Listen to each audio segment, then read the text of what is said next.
Talking about specifically revitalizing American cities, and in this case, Gary, Indiana. And I'm talking about a new model for revitalizing our cities, a new financial model. I'm not going to be talking about buildings. I'm going to be talking about entire cities. And that's what I do. After I left SOM in 2010, I started my own company, Peter Ellis New Cities, to design cities, because frankly, very few people knew how to do it. And I was very lucky to be able to design a city for 1 million people in India, south of New Delhi, where I learned how to design and to get built a city that uses 50% less energy, 50% less water than any conventional city. And we did this in the third world with very, very limited technological means. Today I'm going to be talking about revitalizing Gary, Indiana. Because after I came back from India in 2012, the question was, well, that was great, designing a city on a greenfield site with infinite amount of private capital to build a new city. How would I go about revitalizing American cities that must radically transform themselves, absolutely radically transform themselves, if they are going to be the net contributor to the environment rather than the net negative that they are to the environment today? And as the world leaders are signing today the Paris Agreement on climate change and committing themselves to certain targets, there is absolutely no way that we're going to get there and get beyond that point if we don't rebuild our cities. So I'll be talking also about how private capital, private enterprise can lead in this transformation, that we should not be waiting for government to take the lead because it really doesn't have the resources to do so. And I'll be talking about that in Gary, just 30 miles from here. And Paul later will be talking about how private capital is bringing new cities around the world. So I was asked through actually an introduction by Paul Doherty to lead the effort to revitalize Gary, Indiana. And I had been on my soapbox, for a few years, claiming that I sort of had a way, at least I thought, a pathway to revitalize American cities. And it turns out that Richard Daley, the former mayor of Chicago, had been working in Gary, consulting in Gary over a 4-year period. And he came to the conclusion, after helping Gary over that period of time, that the public entity alone could not solve the problem, and Richie Daley and his partners suggested to Gary that they themselves would set up a private entity, a private company that we call Mayaco, and that private company would bring venture investment to Gary, Indiana, to the city as a whole, and we would become a partner with the city in its transformation. So the venture capital is coming to Gary to unlock unrealized value that the city itself, the government itself, whether state or federal, is not able to do. So where is Gary? I mean, almost everybody here knows because we drive past it all the time on the Skyway, but it's 30 miles south of Chicago. Like any other real estate, the basic law that applies is location, location, location, location, and location. And it's a fact that every train or every truck that crosses the United States either goes through Gary, Indiana, or Memphis, Tennessee. These are the logistics hubs of the United States. So if we look a little closer at Gary, U.S. Steel sits right on the lake. It was the engine that created Gary. Today we wish it were not on the lake, but it is. It has a new airport. It is in the process of developing a port. There's a green ring you see around it, and the green ring is this amazing ecology either historic sand dunes or wetlands along the Calumet River. That was the former coastline of Lake Michigan.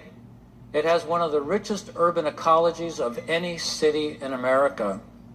And in the very heart of it, the yellow oval is Broadway. Broadway is the main street, the main drag, and it was the heart of the city. Industry versus ecology has always been the challenge of Gary. When U.S. Steel started setting up shop, there really was no consciousness about the natural preservation of resources, so they leveled the dunes. But I also learned that a large part of the dune lands in Chicago were moved to Chicago to raise the city several feet downtown in the loop because of the constant flooding in the city. So we may very well be sitting on top of Gary right now. The city was leveled and moved to Chicago. It's unbelievable, unbelievable.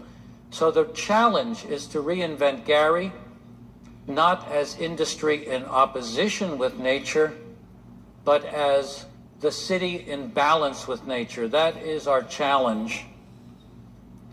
So here's Broadway in 1959. Michael Jackson was born in 1958 in Gary, Indiana. The population was 220,000 people. There was about 40,000 people working at U.S. Steel at the time. It was the sort of workshop of America. And this is Broadway. That was, 1950s cars just packed, standing room only, down Broadway. And today, this is Broadway. There's nobody there. There's absolutely nobody there. You almost never see anybody walking on the street. Everybody has moved out of the center of the city. The buildings are abandoned. The only people downtown are the people working in government offices. That's all that there is. So it's gone from 220,000 to 80,000 today.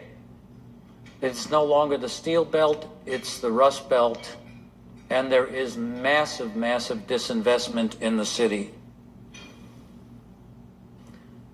However, there is the good side to this, and those of us who drive past it don't see this, but there are very, very strong neighborhoods in Gary that have maintained themselves despite all the challenges. There is a very strong pride of place, and there is an extremely enlightened leadership in Gary, starting with the mayor and her staff. Most of them Harvard graduates, Yale graduates, born in Gary, have come back and want to turn the city around. And they're very courageous. I've never heard them say that they can't do anything. I've never heard them say that it's too much. I've only heard them say, we're such a deep hole, we're in such a deep hole that we're going to have to do unbelievable things to pull ourselves out. So they're absolutely aware that they must get on board with radical change. Much of the city is actually blighted. This is a typical scene in Gary. There's about 40% of the city that literally has to be torn down.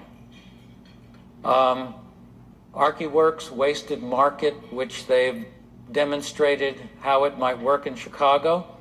We'd like to bring ArchiWorks and Wasted Market to Gary because we have to recycle an entire city, not just a house. We have to recycle an entire city. And the answer is not dumping it in new landfill. So this is a map of vacant property in Gary. Everything green is vacant.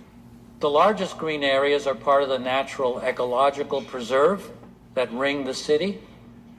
Much of those were formerly built on, but they are no longer, and they will remain green. And much of the other green dotted all over the city is those 120,000 people who left and just walked away from their property. They walked away. They couldn't sell. There's no value. There's zero value. Today, there's zero value. Now, this is the tax delinquent property on the tax rolls or lack of tax rolls today. It's 12,000 parcels, 20% of the city is tax delinquent. So what is the private venture Mayako going to do? And how is it going to leverage venture capital? Well, first of all, we're going to partner with the city over the entire city. Our first task is to help tear the city down. It's not to build the city, it's to tear the city down, because all property values will increase ultimately when we can destroy the blight. The value will not begin to come back until we can tear down the blight. So our first task is to concentrate on the core of the city, the Broadway area. And we're planning in the first year to acquire 5,000 properties along with the city, in partnership with the city, tear them down, consolidate them into larger parcels so that we can begin the rebuilding, redevelopment process. So how are we going to begin to think about that? And this is where I, standing on my soapbox, start. And I firmly believe, I absolutely passionately believe, that the fundamental transformation of our cities from now into the future is nature itself. I no longer believe that the city is a citadel with nature around it, but the two are completely and must be interspersed. And if we simply take one problem that all of our cities have, whether they're Los Angeles or Chicago or Gary, we have massive stormwater issues. In LA, we let all the stormwater run off and we have no water to drink. In the old turn-of-the-century industrial cities, we made the tragic mistake of combining our stormwater and our sewers into the same pipe.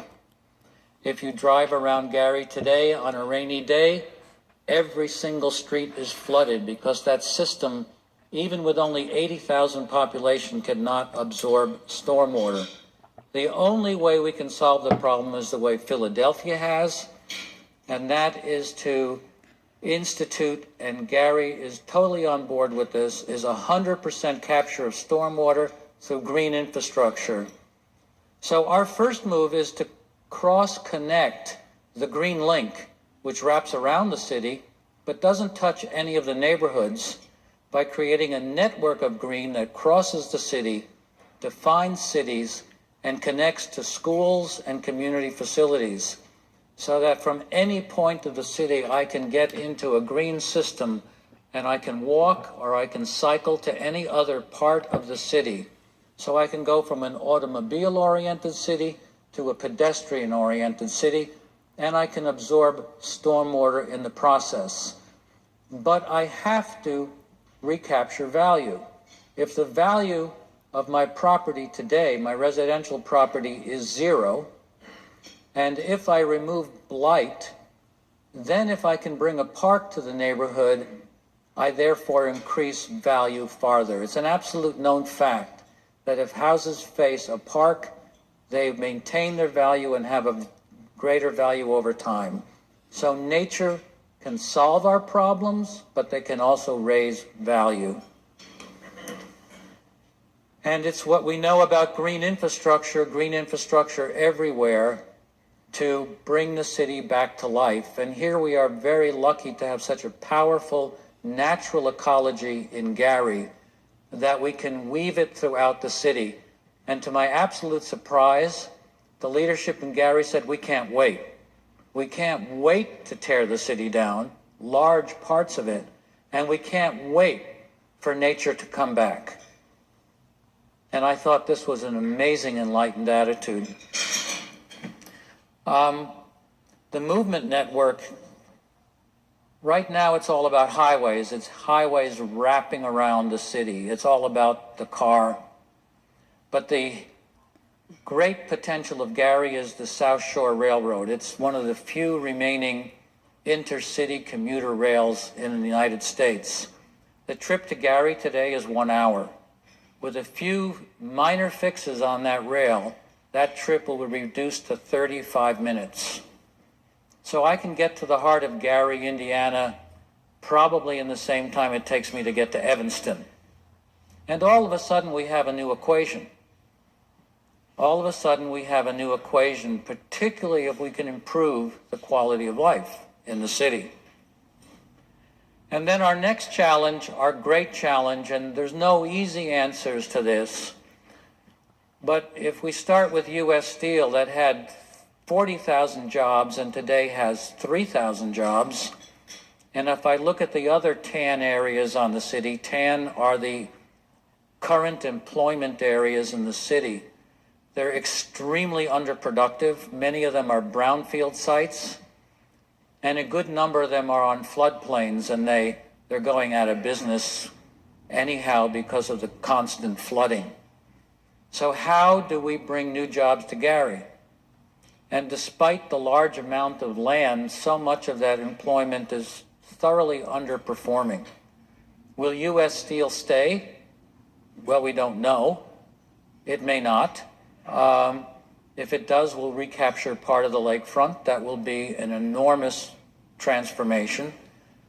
But part of the work of Mayaco is to transform entire neighborhoods. And we believe that we are going to take underperforming neighborhoods where 70–80% of that neighborhood is already blighted, and in the right locations convert it to employment use versus residential use. There's about 1,000 acres that we can turn from abandoned residential to future employment. And being the logistics hub of the United States, we should have ample opportunity to bring jobs back to the city and help in the process of rejuvenation. So I'll wrap it up here. The process, it's private capital getting the ball rolling, tearing the city down, sharing in the increased value as the city grows. That is the profit motive to be a partner in the city. And then as the ball gets rolling, we will bring new urban technologies to rebuild the city in ways that we today even can't quite imagine. And listening to Peter Diamandis last night, as far ahead as we think I'm thinking today, I realize I haven't begun to think about how Gary could set the stage for a new urban model, not just in terms of private capital and how it's being deployed, but in terms of design and technology transforming our cities.